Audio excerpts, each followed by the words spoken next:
Autre chose aussi qui va être pratique, c'est le motion blur, c'est-à-dire cette icône là.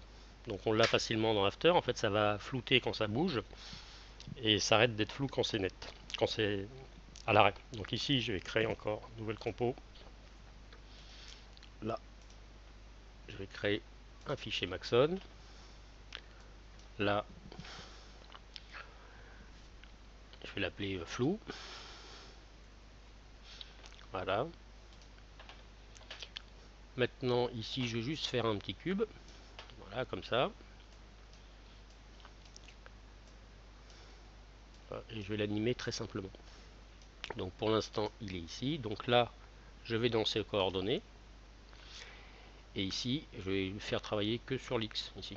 Donc pour mettre une image clé à ce niveau là, clic droit, animation, ajouter une image clé. Elle se met ici. Ma petite timeline. Tout ça on verra plus tard. Et ici, je vais mettre à 15 images, il fait ça. Et là, clic droit, animation, ajouter une image clé. Donc ici j'ai ça. Alors, ici on a la possibilité dans mon moteur de rendu de C4D d'aller ici, lui demander qu'il me fasse ce qu'on appelle un flou de budget, qui est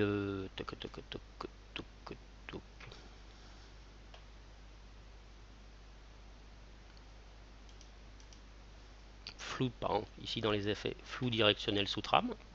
Si je le mets en fait, vous voyez déjà il va calculer plus ou moins 16 fois avant de le faire, ça fait ça. Donc ici je l'envoie et je vais lui demander qu'il me le calcule sur sa véritable sortie, c'est-à-dire en cliquant ici. Voilà, ça fait ça. Vous voyez, c'est quand même assez long à calculer. Et je ne peux pas le régler facilement, il faudrait que je revienne dessus. Donc ça, je vais pouvoir demander à After qu'il me le fasse. Donc ici, du coup, je l'enlève. Donc pour enlever un effet, je clique dessus, sup. Voilà. Et je vais me servir du filtre After pour le faire. Donc ici, fichier enregistré. Voilà. Là, je retrouve, je vais me remettre ici en standard. Je vais avancer un peu par là, à peu près. On le voit un peu bouger. Voilà. Et le filtre en question, en fait, c'est effet, temps. Et ici, on a, c'est quasiment le même nom, un flou de mouvement des pixels. Voilà. Là, il le calcule, vous voyez, il fait exactement pareil, sauf que là, je vais pouvoir non seulement lui demander de manière automatique, mais je vais surtout aussi pouvoir le régler de manière manuelle, ici. Plus je monte, plus ce sera flou. Il ne faut pas charrier. Hein. Ici, alors je vais monter un petit peu, même si c'est un peu flou, ici, vous voyez.